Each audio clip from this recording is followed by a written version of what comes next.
ಇದು ಕಾಲಗರ್ಭದಲ್ಲಿ ಕಳೆದು ಹೋದ ಮಹಾನ್ ಚೇತನಗಳ ಅನಾವರಣ. ದೇಶ ಕೋಶ ರೂಪಿಸಿದ ಐತಿಹಾಸಿಕ ವ್ಯಕ್ತಿಗಳ ಕಥನ. ಅಪ್ರತಿಮ ವೀರರು, ಅದ್ವಿತೀಯ ನಾಯಕರ ಬದುಕಿನಲ್ಲೊಂದು ರೋಚಕ ಪಯಣ. ಇದೇ ಹಿಸ್ ಸ್ಟೋರಿ. ನಾನು ರಾಘವೇಂದ್ರ.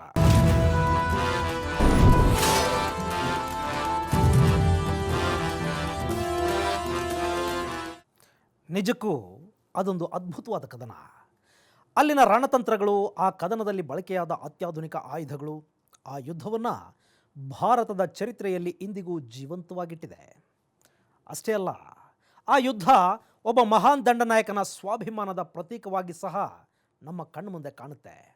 ಅಂಥ ಮಹಾನ್ ಕದನವನ್ನು, ಅಲ್ಲಿನ ಯುದ್ಧ ವ್ಯೂಹವನ್ನು ನೋಡೋಣ ಇವತ್ತಿನ ಹಿಸ್ಟೋರಿಯಲ್ಲಿ.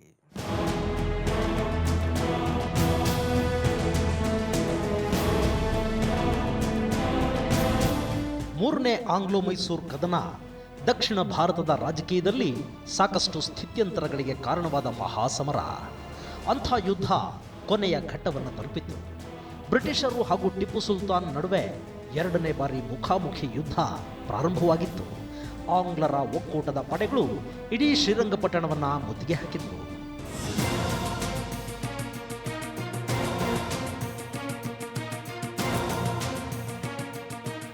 ನಾನು ಆಗಲೇ ಹೇಳಿರೋ ಹಾಗೆ, ಶ್ರೀರಂಗಪಟ್ಟಣಕ್ಕೆ ಮುತ್ತಿಗೆ ಹಾಕೋದು ಅಂದರೆ ಅದು ನಿಜಕ್ಕೂ ಸವಾಲಿನ ಕೆಲಸ.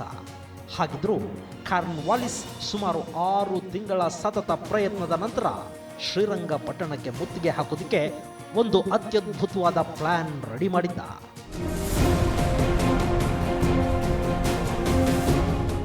ಹೌದು, ಅದು ಅತ್ಯಂತ ಅದ್ಭುತವಾಗಿ ರೂಪಿಸಲಾಗಿದ್ದ ಪ್ಲಾನ್.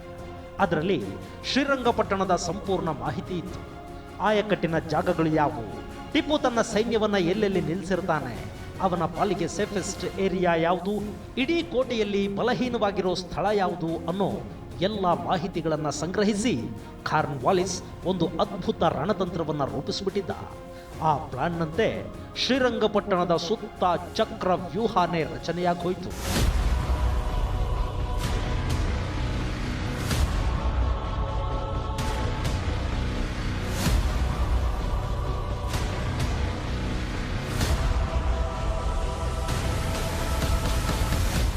ಅದು ನಿಜಕ್ಕೂ ಒಂದು ಅತ್ಯದ್ಭುತವಾದ ರಣತಂತ್ರ. ಟಿಪ್ಪುನ ಹಣದ ಹಾಕೋದಕ್ಕೆ ಕಾರ್ನ್ವಾಲಿಸ್ ಎಷ್ಟು ಅದ್ಭುತವಾದ ವ್ಯೂಹನ ರಚನೆ ಮಾಡಿದ್ದ ಅನ್ನೋದನ್ನು ನಾವು ತಿಳ್ಕೋಬೇಕು ಅಂದರೆ ಅದಕ್ಕೂ ಮೊದಲು ನಾವು ಶ್ರೀರಂಗಪಟ್ಟಣವನ್ನು ಅರ್ಥ ಮಾಡ್ಕೋಬೇಕು. ಈ ಶ್ರೀರಂಗಪಟ್ಟಣ ಇದೆಯಲ್ಲ, ಇದು ಸುಮಾರು 13 ಚದುರ ಕಿಲೋಮೀಟರ್ ವಿಸ್ತಾರವಾಗಿದೆ. ಇವತ್ತು KRSನಿಂದ ಹರಿದು ಬರೋ ಕಾವೇರಿ ನೀರು ಗೌತಮ ಕ್ಷೇತ್ರವನ್ನು ದಾಟಿದ ಕೂಡಲೇ 2 ಕೌಲಾಗಿ ವಿಂಗಡಣೆ ಆಗುತ್ತೆ. ಒಂದನ್ನು ಉತ್ತರ ಕಾವೇರಿ ಅಂತ ಕರೆದ್ರೆ ಮತ್ತೊಂದನ್ನು ದಕ್ಷಿಣ ಕಾವೇರಿ ಅಂತ ಹೇಳಿ ಕರೀತಾರೆ. ನಿಮಗೆ ಗೊತ್ತಿರಲಿ, ಈ ಶ್ರೀರಂಗಪಟ್ಟಣ ಉತ್ತರ ಮತ್ತು ದಕ್ಷಿಣ ಕಾವೇರಿಗಳ ನಡುವೆ ಪ್ರಕೃತಿ ಸಹಜವಾಗಿ ನಿರ್ಮಾಣಗೊಂಡಂಥ ಒಂದು ದ್ವೀಪ ಪ್ರದೇಶ.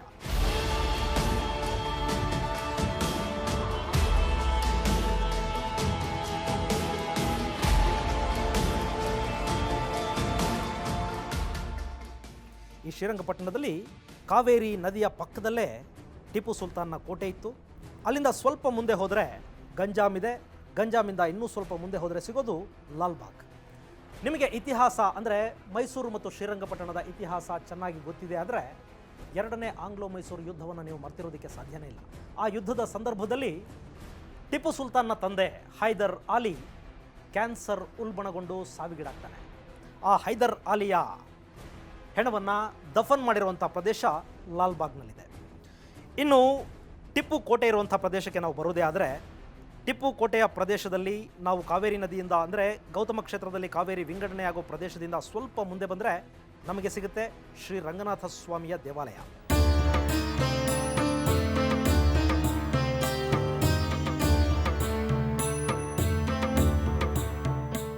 ಅಲ್ಲಿಂದ ನಾವು ಇನ್ನೊಂದು ಸ್ವಲ್ಪ ಮುಂದೆ ಬರೋದಾದರೆ ಅಲ್ಲಿ ಟಿಪ್ಪು ಸುಲ್ತಾನ್ನ ಅರಮನೆ ಇದೆ. ಆ ಅರಮನೆಯ ಪಕ್ಕದಲ್ಲೇ ಇತ್ತು ಮೈಸೂರು ಮಹಾರಾಜರಿಗಾಗಿ ಟಿಪ್ಪು ಸುಲ್ತಾನ್ ನಿರ್ಮಿಸಿಕೊಟ್ಟಿದ್ದಂಥ, ಅಂದರೆ ಮೈಸೂರು ಮಹಾರಾಜರನ್ನು, ಅವತ್ತಿನ ಮೈಸೂರು ಮಹಾರಾಜರನ್ನು ಟಿಪ್ಪು ಸುಲ್ತಾನ್ ಗೃಹಬಂಧನದಲ್ಲಿ ಇಟ್ಟಿದ್ದಂಥ ಮತ್ತೊಂದು ಅರಮನೆ ಟಿಪ್ಪು ಅರಮನೆಯ ಪಕ್ಕದಲ್ಲೇ ಇತ್ತು. ಇವತ್ತು ಅಲ್ಲಿಗೆ ಹೋಗಿ ನೋಡೋದೇ ಆದರೆ ಅಲ್ಲಿ ಅದರ ಅವಶೇಷಗಳನ್ನ ಮಾತ್ರ ನಾವು ನೋಡೋದಕ್ಕೆ ಸಾಧ್ಯ ಆಗುತ್ತೆ.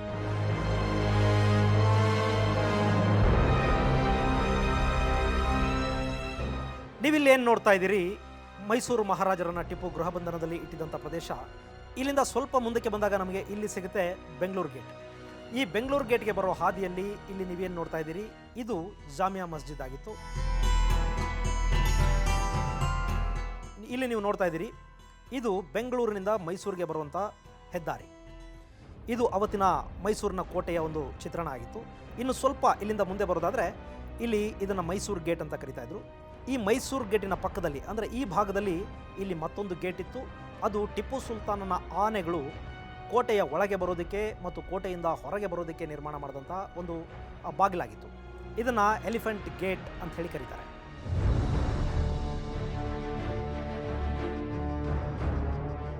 ಅದಾದ ನಂತರ ನೀವಿಲ್ಲೇನು ಪಶ್ಚಿಮ ವಾಹಿನಿಯನ್ನು ನೋಡ್ತಾ ಇದ್ದೀರಿ. ಈ ಪಶ್ಚಿಮ ವಾಹಿನಿಯ ಇನ್ನೊಂದು ಬದಿಗೆ ಸುಲ್ತಾನ್ಪೇಟ್ ಅನ್ನುವಂಥ ಪ್ರದೇಶ ಇದೆ. ಅವತ್ತಿನ ಕಾಲಕ್ಕೆ ಸುಲ್ತಾನ್ಪೇಟ್ ಸಹ ಅತ್ಯಂತ ಮಹತ್ವದ ಪ್ರದೇಶ ಆಗಿತ್ತು. ಇನ್ನು ಟಿಪ್ಪು ಇದ್ದಂಥ ಕೋಟೆ ಏನಿದೆ, ಶ್ರೀರಂಗಪಟ್ಟಣದ ಕೋಟೆ, ಆ ಕೋಟೆಯನ್ನು ದಾಟಿ ನಾವು ಒಂದು ಸ್ವಲ್ಪ ಮುಂದೆ ಬಂದರೆ ಅಂದರೆ ಬೆಂಗಳೂರು ಗೇಟಿಂದ ಇನ್ನೂ ಆಚೆ ಬರೋದಾದರೆ ನಾವು ಅಲ್ಲಿ ದರಿಯಾ ದೌಲತ್ ಇದೆ. ದರಿಯಾ ದೌಲತ್ ಅವತ್ತಿನ ಕಾಲಕ್ಕೆ ಟಿಪ್ಪು ಸುಲ್ತಾನ್ ವಾಸ ಮಾಡ್ತಾ ಇದ್ದಂಥ ಬೇಸಿಗೆಯ ಅರಮನೆ ಆಗಿತ್ತು. ಇನ್ನು ದರಿಯಾ ದೌಲತಿಂದ ಇನ್ನು ಸ್ವಲ್ಪ ಮುಂದೆ ಬಂದರೆ ಅಲ್ಲಿ ಸಿಗುತ್ತೆ ಗಂಜಾಮ್. ಗಂಜಾಮ್ ನಂತರ ಸಿಗೋದೆ ಲಾಲ್ಬಾಗ್. ನಾನು ಆಗಲೇ ಹೇಳಿದೆ, ಲಾಲ್ಬಾಗ್ ಅನ್ನೋ ಪ್ರದೇಶಕ್ಕೆ ಬಂದಾಗ ನಮಗಲ್ಲಿ ಒಂದು ಗುಂಬಜನ್ನು ನಾವು ನೋಡೋದಕ್ಕೆ ಸಾಧ್ಯ ಆಗುತ್ತೆ. ಆ ಗುಂಬಸ್ಸಲ್ಲಿ ಹೈದರ್ ಅಲಿಯ ಸಮಾಧಿಯನ್ನು ಅಲ್ಲಿ ಮಾಡಲಾಗಿದೆ. ಇದು ಇವತ್ತಿನ ನಾವು ನೋಡುವಂಥ ಶ್ರೀರಂಗಪಟ್ಟಣದ ಒಂದು ಚಿತ್ರಣ. ನಾವು ಈ ಶ್ರೀರಂಗಪಟ್ಟಣದ ಕೋಟೆ, ಅಲ್ಲಿನ ರಂಗನಾಥ ಸ್ವಾಮಿಯ ದೇವಾಲಯ, ಬೆಂಗಳೂರು ಗೇಟ್, ಟಿಪ್ಪು ಸುಲ್ತಾನ್ ಇದ್ದಂಥ ಅರಮನೆ ಮತ್ತು ಟಿಪ್ಪು ಸುಲ್ತಾನ್ನ ಬೇಸಿಗೆ ಅರಮನೆ, ಇವನ್ನೆಲ್ಲವನ್ನು ನೋಡೋದ್ರ ಜೊತೆಗೆ ಇಲ್ಲಿನ ಮತ್ತೊಂದು ಕ್ಷೇತ್ರವನ್ನು ನಾವು ಮರೆಯೋದಕ್ಕೆ ಸಾಧ್ಯ ಆಗೋದಿಲ್ಲ. ಅದು ಸಂಗಮ ಕ್ಷೇತ್ರ. ಗೌತಮ ಕ್ಷೇತ್ರದಲ್ಲಿ ಎರಡಾಗಿ ಕೌಲೊಡೆಯುವಂಥ ಕಾವೇರಿ ಲಾಲ್ಬಾಗನ್ನು ದಾಟಿದ ನಂತರ ಮತ್ತೆ ಒಂದಾಗ್ತಾಳೆ. ಅದನ್ನು ಸಂಗಮ ಕ್ಷೇತ್ರ ಅಂತ ಹೇಳಿ ಕರೀತೀವಿ.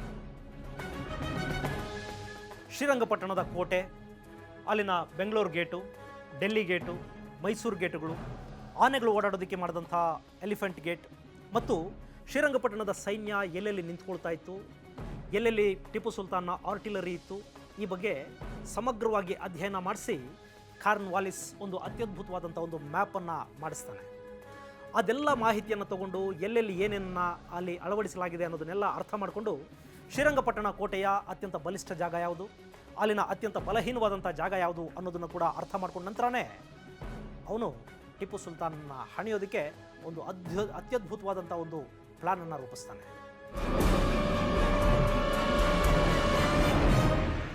ಹಾಗಾದರೆ ಅಲ್ಲವತ್ತು ಕಾರ್ನ್ವಾಲಿಸ್ನ ರಣತಂತ್ರ ಹೇಗಿತ್ತು? ಮೈಸೂರಿನ ಹುಲಿಯನ್ನು ಅವನದ್ದೇ ಟೆರಿಟರಿಯಲ್ಲಿ ಕಟ್ ಹಾಕೋದಕ್ಕೆ ಆ ಇಂಗ್ಲಿಷರ ಗವರ್ನರ್ ಜನರಲ್ ಎಷ್ಟೆಲ್ಲ ತಂತ್ರ ಮಾಡಿದ್ದ. ಟಿಪ್ಪು ಸುಲ್ತಾನ್ನ ಹಣಿಯೋದಕ್ಕೆ ಅವನು ತನ್ನ ಸೈನ್ಯವನ್ನು ಎಲ್ಲೆಲ್ಲಿ ನಿಲ್ಲಿಸಿದ್ದ, ಆನಂತರ ಅದರ ಪರಿಣಾಮಗಳು ಏನಾದವು, ಎಲ್ಲ ಮಾಹಿತಿಯನ್ನು ನೋಡೋಣ ಒಂದು ಚಿಕ್ಕ ಬ್ರೇಕ್ನ ನಂತರ.